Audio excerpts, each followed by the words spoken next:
Le racisme a-t-il changé de visage? Un débat organisé par SOS Racisme avec la collaboration d'Attaque ULB. Qu'est-ce que le racisme et qui sont les racistes aujourd'hui? Des opinions, des points de divergence et convergence furent donnés de la part des orateurs et d'un public averti. Un reportage vidéo de Bell Africa Media. Notre conviction, c'est qu'il n'y a pas un racisme, il y a des racismes. Et chacun pense que c'est lui qui a raison. Et dans ce contexte, nous ne voyons pas comment construire le vivre ensemble sans qu'on crée des ruisseaux, des ponts, sans qu'on crée des conditions de débat. C'est ce qui nous a amené à créer le grand forum de la diversité. L'assertivité, c'est tout à la fois la prise de conscience et l'affirmation de ses propos. Tel fut le maître mot de ce débat qui s'est déroulé dans un climat pacifique et constructif. Nous avons eu un débat assez franc entre nous à l'intérieur pour nous rendre compte que SOS Racisme doit pouvoir être un creuset qui rassemble tous les mouvements antiracistes. Le racisme, il fonctionne de manière structurelle, de manière comme dans le cadre d'un mouvement, d'un racisme institutionnel, comme dans le cadre d'un racisme d'État, comme dans un rapport de domination et d'exploitation. C'est ça les objectifs du racisme, ils cherchent toujours à exploiter, à dominer. Et maintenant, il y a une forme de construction sociale où ils mènent des éléments de justification. Il y avait une faible représentativité des populations africaines et maghrébines dans la salle. C'était quand même assez étonnant, non?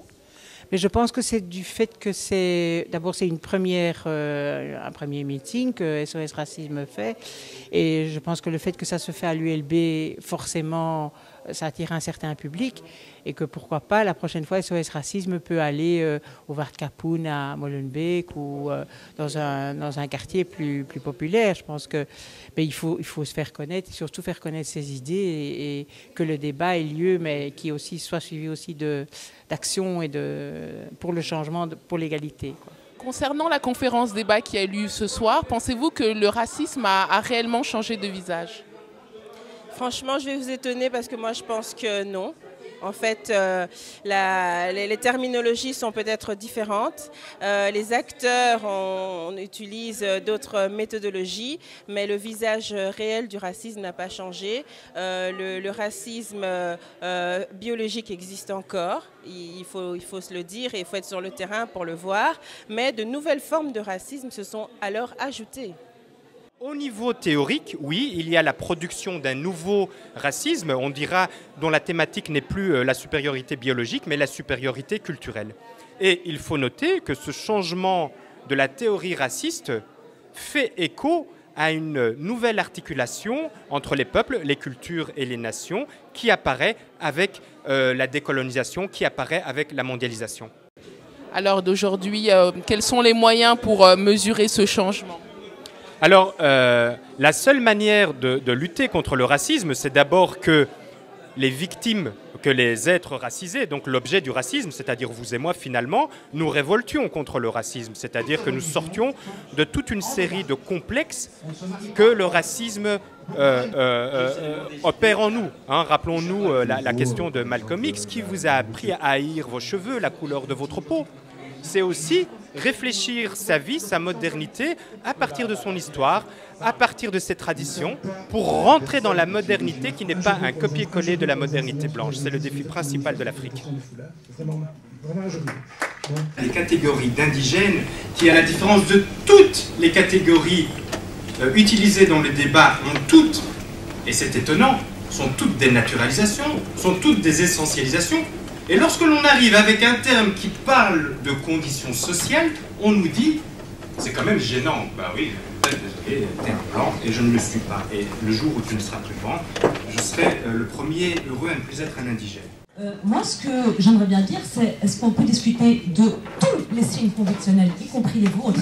Parce que, comme l'a dit M. Chicha, la conviction, qui l'a définie? La croyance, qui l'a définie? Je pense qu'il est temps que le mouvement antiraciste s'adapte à ces changements, soit plus offensif et soit plus présent sur le terrain, dans les classes populaires. Ça, c'est vraiment, je pense que c'est très essentiel, et soit indépendant politiquement, ne soit pas dépendant d'un seul parti, soit vraiment indépendant politiquement, et avoir des liens avec le milieu dans le milieu populaire. Je trouve ça très important.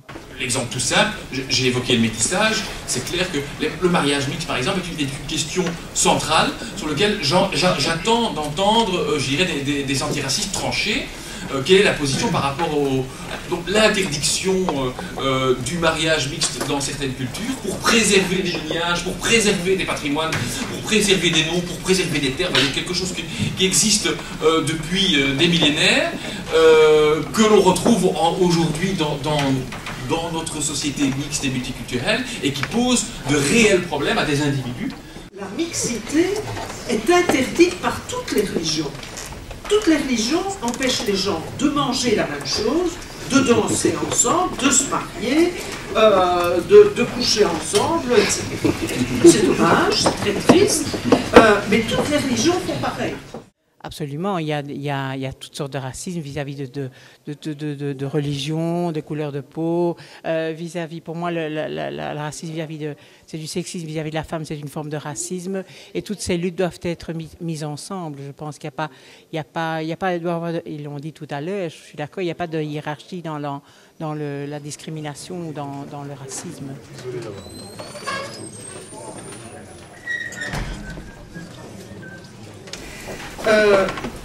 Moi, je crois qu'il faut lutter contre des actes racistes, ça c'est évident, contre des lois racistes. Par exemple, l'École sans racisme a été très impliquée dans le droit de vote pour les étrangers, la naturalisation rapide, l'accueil des élèves d'où qu'ils viennent dans les écoles, etc. On sait que toutes les expressions de racisme sont tolérables, acceptables. Quand elles sont verbales. Que vous soyez disqualifié en tant qu'Africain parce que vous êtes supposé être moins intelligent du fait de votre race, hein, c'est le racisme biologique, ou du fait de votre culture, ça c'est le racisme culturaliste, au niveau de ces effets, vous êtes toujours infériorisé et rejeté.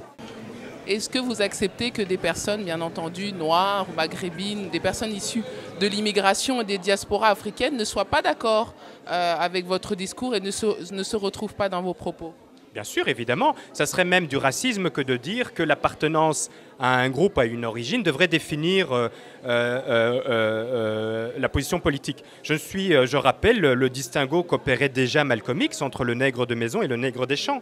Les nègres des champs se reconnaîtront dans mon discours. Je suis un nègre des champs et non un nègre de maison. Personnellement, mon point de vue était clair.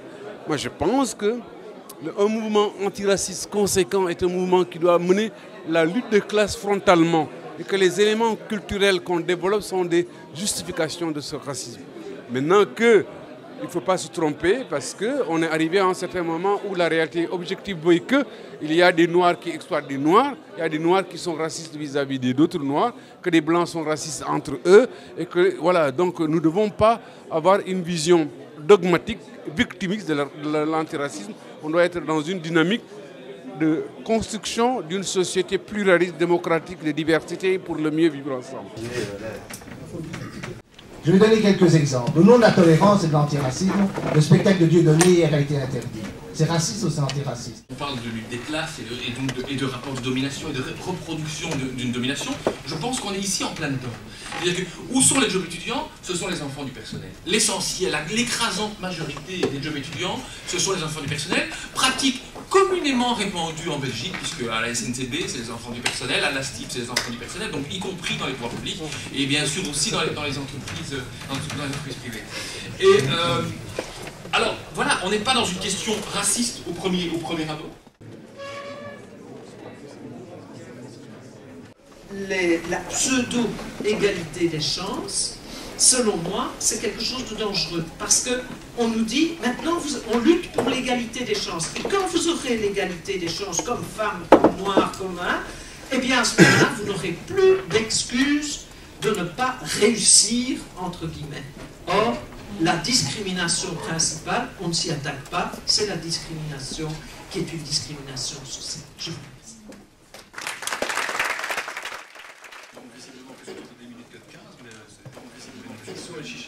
La question de classe n'est pas réductible à la question du racisme, ni la question du racisme réductible à la question de classe. Il y a des salauds de patrons parmi les bougnoules aussi. Hein. C'est qui emploie les sans-papiers qui arrivent pour faire le pain à 4 h du mat'? Bien sûr. Il y a des questions sociales qui sont terriblement aiguës aujourd'hui, et au lieu de s'occuper de ça, eh bien, on s'occupe de savoir si je peux mettre une robe longue ou une robe courte, si je dois manger une bête qui a été tuée selon le processus X ou Y. Je dirais pour conclure, parce que sinon j'aurais peut-être pris trop de temps, je dirais pour conclure que lorsqu'on me pose la question de la viande halal ou de la viande cachère, etc., moi je dis que l'essentiel c'est peut-être que tous les gens aient dans leur assiette de quoi manger.